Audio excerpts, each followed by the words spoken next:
Hello കൂട്ടുകാരെ, എല്ലാവർക്കും പുതിയ വീഡിയോയിലേക്ക് സ്വാഗതം. കഴിഞ്ഞ ക്ലാസ്സിൽ ഫ്രാക്ഷൻ എന്ന ചാപ്റ്ററിലെ 96 പേജ് അതിലെ ചോദ്യങ്ങൾക്ക് ഉത്തരമായിരുന്നു കണ്ടെത്തിയിരുന്നത്. അതിൻ്റെ പാഠഭാഗങ്ങളുടെ തുടർച്ചയാണ് ഈ വീഡിയോ. ഇന്ന് നമ്മൾ പഠിക്കാൻ പോകുന്നത് ന്യൂ ഫ്രാക്ഷൻസ് ആണ്. എന്താണ് ഈ ന്യൂ ഫ്രാക്ഷൻസ്? നമുക്ക് നോക്കാം. We have seen that if two cakes are divided equally among three persons, each one would get 2/3 of it. ശരിയല്ലേ? അതായത് 2 കേക്ക് 3 പേർക്ക് ഡിവൈഡ് ചെയ്ത് കൊടുക്കുകയാണെങ്കിൽ അതിന് എന്തായിരുന്നു നമ്മൾ എഴുതിയിരുന്നത്? 2/3 എന്നായിരുന്നു എഴുതിയിരുന്നത്. ഇനി മറ്റൊരു രീതിയിലുള്ള ഫ്രാക്ഷൻ നമ്മൾ പഠിക്കാൻ പോവുകയാണ്. ഇവിടുത്തെ ചിത്രം ഒന്ന് ശ്രദ്ധിച്ചോളൂ.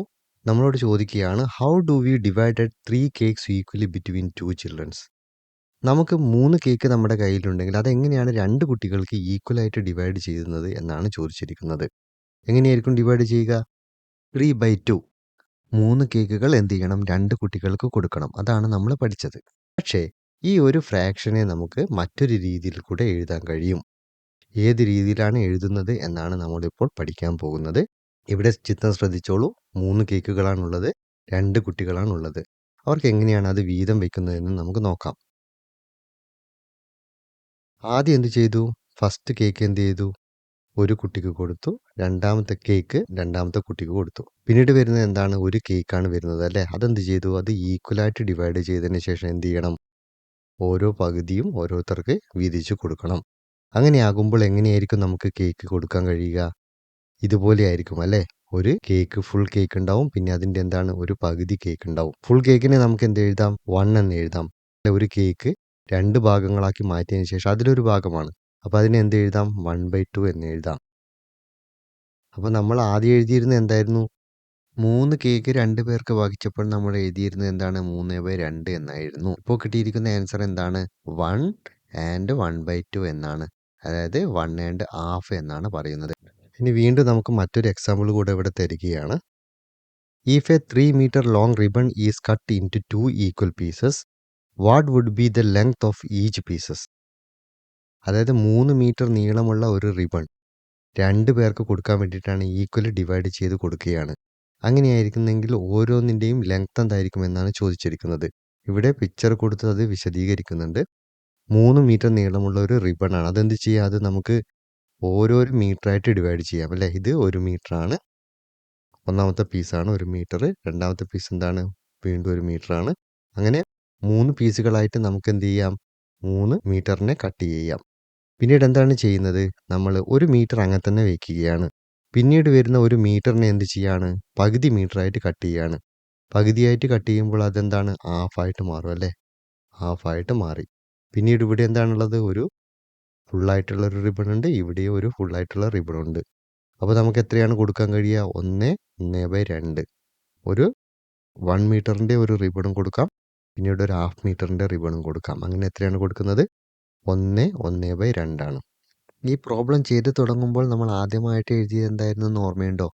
3നെ 2 ഈക്വൽ പാർട്സ് ആയിട്ട് ഡിവൈഡ് ചെയ്യുമ്പോൾ എങ്ങനെ എഴുതാമെന്നായിരുന്നു പഠിച്ചിരുന്നത്? 3/2 എന്ന് എഴുതാമെന്നായിരുന്നു പഠിച്ചത് അല്ലേ? ഇപ്പോഴെന്താണ്? അതിനെ 1, 1/2 എന്ന് എഴുതാമെന്ന് പഠിച്ചു. ഈ പ്രോബ്ലംസിനെ എന്ത് ചെയ്യാം? 2 രീതിയിൽ നമുക്ക് എഴുതാം. അതൊന്നുകൂടി വിശദമായിട്ടാണ് ഇവിടെ പറയുന്നത്. In general 1 part of 3 divided into 2 equal parts is 1 and half. അത് നമ്മൾ ഇപ്പോൾ ചെയ്ത് കണ്ടുപിടിച്ചതാണ്. പിന്നീട് ഒരു ഉദാഹരണം ഇവിടെ പറയുകയാണ്. We saw that 1 part of 2 divided into 3 equal parts is 2/3. അതായത് 2നെ 3 ഈക്വൽ പാർട്സ് ആക്കി മാറ്റുകയാണെങ്കിൽ എന്ത് എഴുതാം? 2/3 എന്ന് എഴുതാം. അങ്ങനെ എഴുതാമെങ്കിൽ so we can denote 1 part of 3 divided into 2 equal parts as 3/2. അങ്ങനെയാണെങ്കിൽ 3നെ 2 ഈക്വൽ പാർട്സ് ആക്കി മാറ്റുകയാണെങ്കിൽ എന്ത് എഴുതാം? 3/2 എന്ന് എഴുതാം. 3 ഡിവൈഡഡ് ഇൻടു 2 ഈക്വൽ പാർട്സ് നമ്മൾ ഇപ്പോൾ കണ്ടുപിടിച്ചത് എന്താണ്? 1, 1/2 എന്നാണ്. അപ്പോൾ 3/2 ഈക്വൽ ടു 1, 1/2 ആണെന്ന് നമ്മളിപ്പോൾ മനസ്സിലാക്കി. Let's look at another problem. മറ്റൊരു പ്രോബ്ലം കൂടി ചെയ്യാൻ പോവുകയാണ്. അപ്പോൾ നിങ്ങൾക്ക് കൂടുതലായിട്ട് മനസ്സിലാവും. If 9 liters of milk is divided equally among 4 kids, how much would each get in liters? അപ്പോൾ ആദ്യത്തെ രീതിയിലായിരുന്നെങ്കിൽ നമ്മൾ എന്ത് എഴുതുമായിരുന്നു? 9 ലിറ്റേഴ്സ് 4 കിഡ്സിനാണ് കൊടുക്കേണ്ടത് അല്ലേ? അപ്പം നമുക്ക് എന്താ എഴുതാം? 9/4 എന്ന് എഴുതാം. അപ്പോൾ ഇതൊരു ഫ്രാക്ഷണൽ രൂപത്തിലാണ് എഴുതിയിരിക്കുന്നത്. അടുത്തത് എഴുതാൻ പോകുന്നത് എന്താണ്? ഒരു മിക്സഡ് ഫ്രാക്ഷൻ രൂപത്തിലാണ് എഴുതാൻ പോകുന്നത്. കാരണം എന്താണ്? അതിലൊരു പൂർണ്ണസംഖ്യ ഉണ്ടാവും. പിന്നെ എന്തുണ്ടാവും? ഒരു ഫ്രാക്ഷനും ഉണ്ടാവും. അപ്പോൾ എങ്ങനെ എഴുതാം? ഇപ്പോൾ 9 ലിറ്റർ മിൽക്കാണുള്ളത് അല്ലേ? 4 കുട്ടികൾക്കാണ് കൊടുക്കേണ്ടത്. അപ്പം നമുക്ക് എന്ത് ചെയ്യാം? 2 വീതം എന്ത് ചെയ്യാം? 4 കുട്ടികൾക്ക് വീതിക്കാം. അപ്പോൾ എത്രയായി? 2 + 2 എത്രയായി? 4. 4 + 2 എത്രയായി? 6. 6 + 2 എത്രയായി? 8 അല്ലേ? അപ്പോൾ എന്ത് ചെയ്യാം? 2 വീതം എന്ത് ചെയ്യാം? ഓരോ കുട്ടികൾക്കായിട്ട് വീതിക്കാം. പിന്നീട് എത്രയാണ് വരുന്നത്? 1 ആണ് വരുന്നത് അല്ലേ? 1നെ എന്ത് ചെയ്യണം നമ്മൾ? 4 പാർട്ടായിട്ട് 1 ലിറ്ററിന് എന്ത് ചെയ്യണം? 4 കുട്ടികൾക്കാണ് വീതിക്കേണ്ടത്. അപ്പോൾ എന്തായിരിക്കും? 1 4 കുട്ടികൾക്ക് വീതിക്കുമ്പോൾ എന്തായിരിക്കും? 1/4 ആയിരിക്കും. ഒരാൾക്ക് കിട്ടുന്നത് എത്ര ലിറ്റർ ആയിരിക്കും? 2 1/4 ലിറ്റർ ആയിരിക്കും. അപ്പോൾ 9/4 നമുക്ക് എന്ത് എഴുതാം? 2 1/4 ലിറ്റേഴ്സ് എന്ന് എഴുതാം. ഇവിടെ എന്താണ്? 9/4 ലിറ്റേഴ്സ് ആണ്. അപ്പോൾ ഈ 2 രീതിയിൽ നമുക്ക് എഴുതാൻ കഴിയും. മനസ്സിലാക്കാത്തവരുണ്ടെങ്കിൽ നമുക്ക് ഒരു കണക്ക് കൂടെ ചെയ്തു നോക്കാം. നമ്മുടെ കയ്യിൽ 7 കേക്ക് ഉണ്ടെന്ന് കരുതുക. എത്ര പേർക്കാണ് നമ്മൾ വീതിക്കാൻ പോകുന്നത്? 3 കിഡ്സിനാണ് നമ്മൾ വീതിക്കാൻ പോകുന്നത്. അപ്പോൾ എങ്ങനെയായിരിക്കും നമ്മളത് വീതിക്കുക?